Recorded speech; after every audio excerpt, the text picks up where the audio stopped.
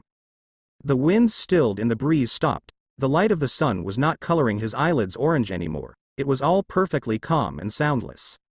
His eyes opened to reveal a familiar darkness, the sewers that revealed his inner mind clear for him to see. He stood up carefully looking at his surroundings, noticing the small water level fading the farther his gaze went, until it clashed with the darkness of the room. His feet moved slowly but decisively and his arms went behind his head. It no longer caused him nervousness to be in this place. A smile then plastered itself in his face and he continued on his way. A wall of glass made him stop his movements. It was here, where the powerful demons that once terrorized the shinobi world rested. He wondered if someone else besides Kurama had awakened. It was strange that all of them had just suddenly gone to sleep. Hey Kurama! Are you there? He shouted, putting his hands near his mouth. A giant red eye opening right in front of him almost scared him to death and he fell down on the floor in surprise. What the hell, you damn fox? He said, his eyes bulging out comically. A guttural laugh made the chamber tremble as the eye elevated and a set of white fangs appeared out of the darkness. It's your own fault, kid, for not looking where you're going. What do you want anyway? Said the beast, resting his head on his crossed arms, looking at him amusedly. His powerful voice reminding Naruto that this was the mighty nine-tailed fox he was speaking to. I came to ask you some questions, he replied, an annoyed look adorning his face in response to the fox's making fun of him before closing the distance between the glass wall and himself and taking a seat before continuing speaking. You know about the seal. The giant demon's expression then became serious. It was indeed about time they talked about this. However, I didn't get any other information from it. Using my chakra to try and read it got me nowhere, he said, trying to make his host aware of the latest news. Naruto hummed in understanding and touched the glass with his right hand. He couldn't find any difference to that of the tetragram seal his father had inscribed on him. Trying to heighten his senses didn't help and pushing forth with his chakra did nothing at all. He furrowed his brows in confusion. How could this seal be so powerful? He shook his head and took some distance, reminding himself that he didn't come here for that. I came here to ask if you knew of any way, or if there was any technique you might know that could unseal it. I mean, you're old, right? Like Gramps of the Six Paths, old kind of way. There has to be something we can try, he said determinedly, looking at the powerful spirit. Kurama hummed in thought, his mind going back thousands of years back, remembering all kinds of fights, wars and jutsu. It was true, he was an ancient creature, probably as ancient as he was powerful. A millennia had passed since he had been created and all kinds of knowledge were hidden inside his mind, and yet a solution to this problem was very difficult to find. His eyes opened once more and Naruto braced himself for the words of his tenant. I got nothing. I've never seen a seal like that one before. The fact that it can completely suppress my chakra still amazes me, he said in frustration. Naruto frowned disappointed. He actually thought he was going to get something here. However, continued Kurama, making Naruto return his attention back to him, as I told you earlier, with a strong enough push from both sides we might actually break it, his intimidating smile returning to his mouth. Naruto looked at him confused. They had already tried that, but it seemed even their chakra was not strong enough. You also said you couldn't even make it budge. How are we supposed to destroy it completely? He questioned the demon fox. Kurama's smile didn't fade and instead he started chuckling. The vibrations making the room shake. You forget I'm not the only one trapped in here. The other 8 will wake up eventually, and when they do this seal will be no more, he said excitedly. A large smile crossed Naruto's lips and he joined his tenant with a loud laugh. Of course, how could he have forgotten that? If Kurama alone couldn't destroy the seal, then they would just have to work together. It wasn't a big deal, it seemed. There is a catch though, said the fox, interrupting the blonde and making him look at him confused. For this to work, we will need a strong push from your side as well. We might be able to destroy it, but we sure as hell won't do it in the first try. We have to interchangeably send a barrage of our powers one side at a time, he explained. The wall was too thick and too durable, but if both forces acted on the different ends of the wall it was bound to crack eventually. Naruto smiled confidently before remembering that his chakra alone didn't amount to the rest of the beasts. He doubted he could make significant damage to the barrier, but my chakra isn't strong enough. I won't be able to equal the pressure of you guys' accumulated chakra, he said with no little unease. The fox shook his head and addressed his host with his plan, and for that, I do know of something I can teach you, he said, grinning excitedly.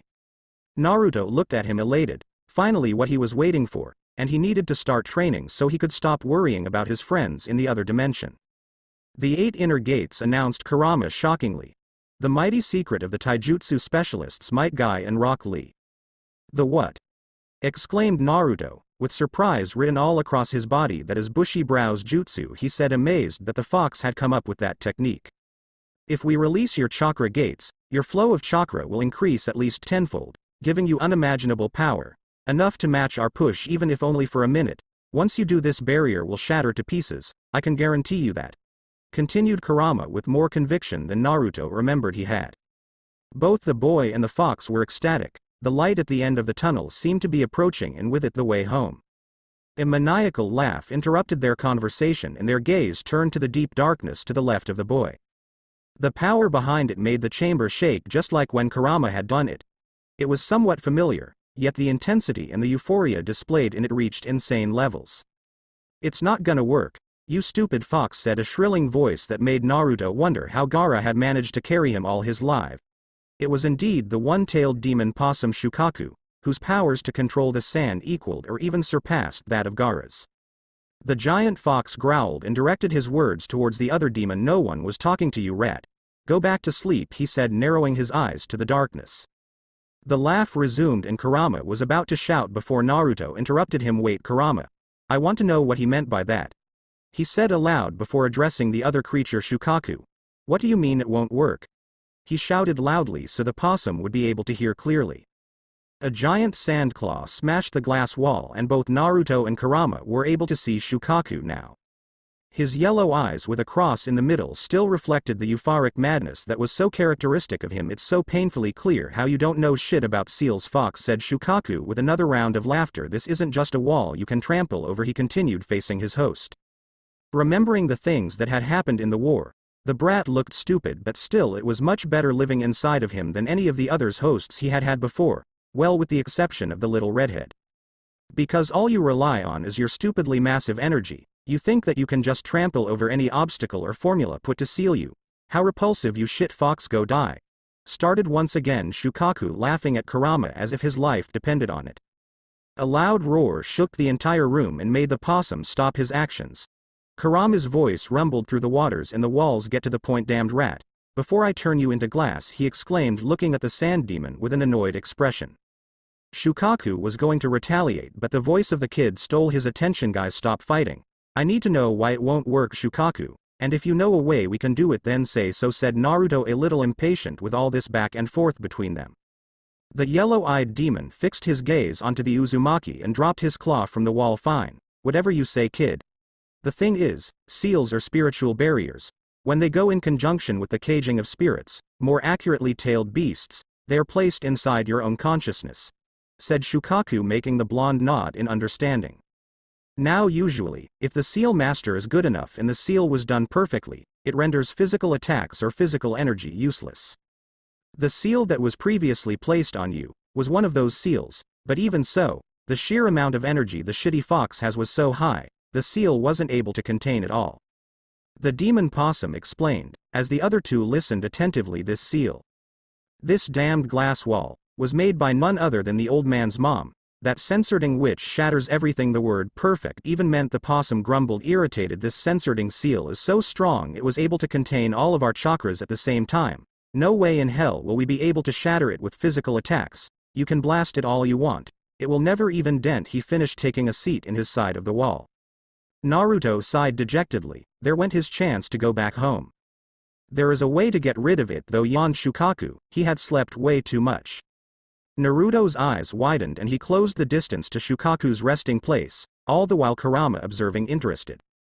We just have to form a spiritual connection. By channeling our chakra through the wall, we must establish a synchronization of energies so that the seal won't recognize our chakra as foreign anymore. It will have to be slow at first, just like a string. Small enough to breach the surface and long enough to reach the middle. Once we do that, we'll just have to charge it up and bam, bye seal, finished a grinning Shukaku. Awesome! Exclaimed a relieved Naruto before smiling to Kurama and returning to Shukaku. And how do we do that? Let's do it right now, guys. Wake up the rest so we can get started, he said, flexing his muscles in preparation for streaming his chakra. The sand demon laughed once again, alerting and stopping the shinobi. I'm afraid it's not that simple, kid. I said you have to make a connection to our chakra, so that the seal won't recognize it as foreign. It means our chakra has to match spiritually almost 100%, or in other words, we have to possess the same chakra, he continued, laughing, watching the blonde's eyes go wide.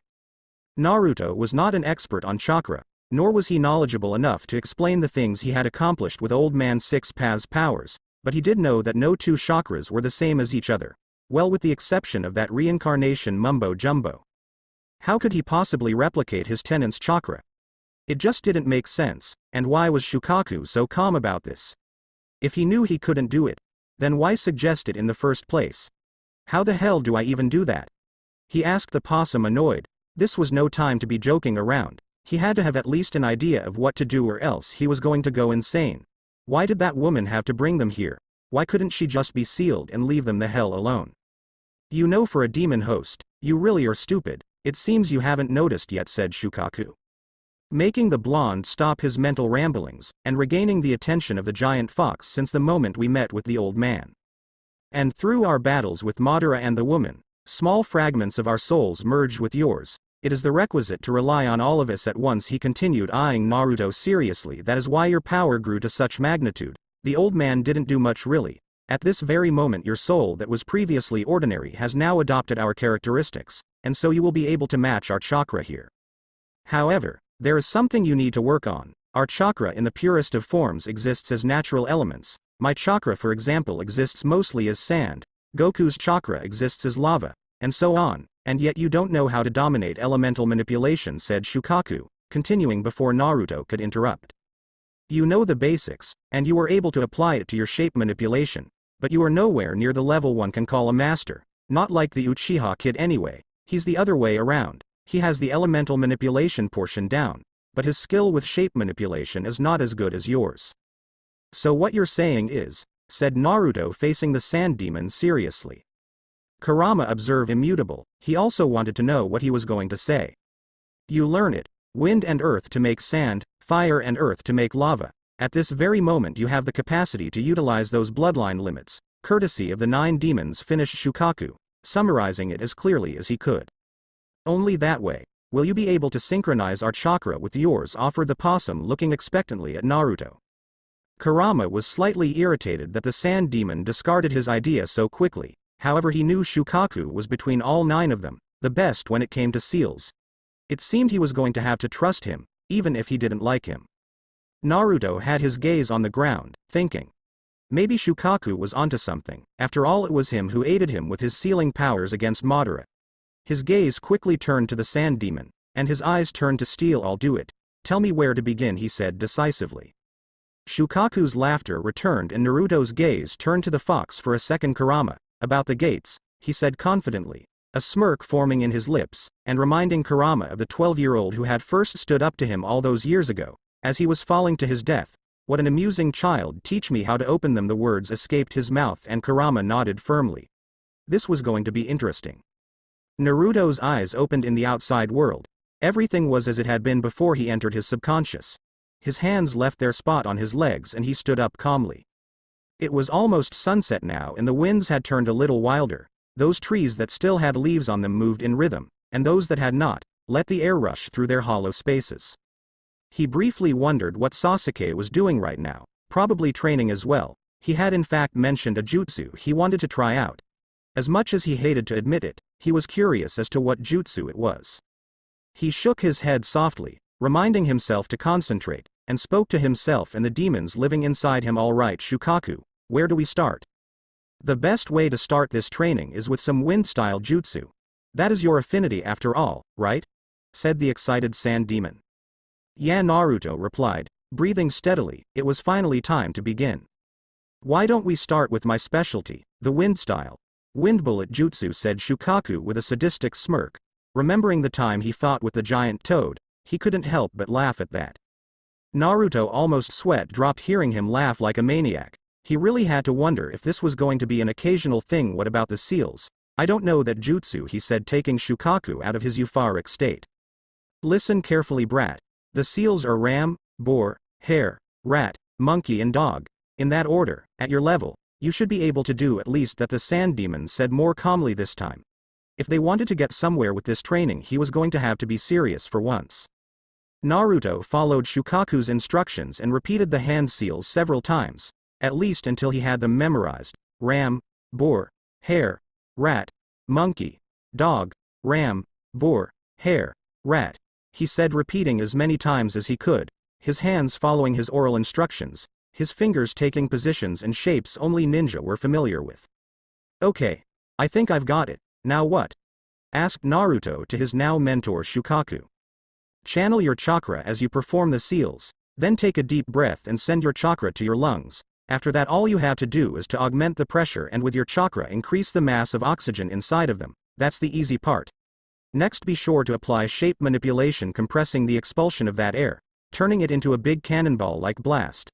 Explained the possum, envisioning all the steps he was used to do to perform said jutsu. I have to what? In the what with my chakra? Asked the confused blonde. He understood the taking a deep breath part, but he had never worked with chakra that way, using it from inside his body. He shivered just thinking about it. His chakra was so strong he was ashamed to admit he was a little worried of streaming it through his vital organs. Shukaku just sighed and tried not to murder somebody. It was going to be a long day, it seemed. Take a deep breath and try to apply nature manipulation in your lungs. Just try that for now, we'll go from there, he said, half grumbling. Right, Naruto replied, laughing nervously before trying the jutsu. His hands then started going through the seals as he took a deep breath. Closing his eyes, he tried applying his wind nature chakra into the air mixture in his lungs before chanting in his head, wind style, wind bullets. His body suddenly was sent flying backwards, hitting and crushing a tree surrounding the clearing. He fell to his knees, coughing painfully, trying to regain his breath. His gaze turned to the place he had previously been to discover an immense crater in the middle of the clearing, as if a bomb had gone off. Again, said Shukaku, reminding Naruto that this was just the beginning of his training. He shook his head forcefully, trying to get rid of the disorientation from crashing against the tree, and his hands joined together once more. He approached the center of the clearing and took a deep breath, again. This time he tried sending less chakra into his lungs and again chanted the name of the jutsu in his head. As his mouth opened ready to release the jutsu, the air inside his lungs came rushing rapidly, creating a massive blast that he wasn't able to handle, thus pushing his head backwards and making him crash against the floor. He started coughing once again, finally realizing how hard this training was going to be, but having decided already never to give up on his word, he took position once again when suddenly his muscles went cold. His eyes widened. When the sensation first entered his body, his hands, his legs, his stomach and throat started losing temperature at an alarming rate. An agonizing pain followed his wounds, as if liquid nitrogen was streaming through his blood.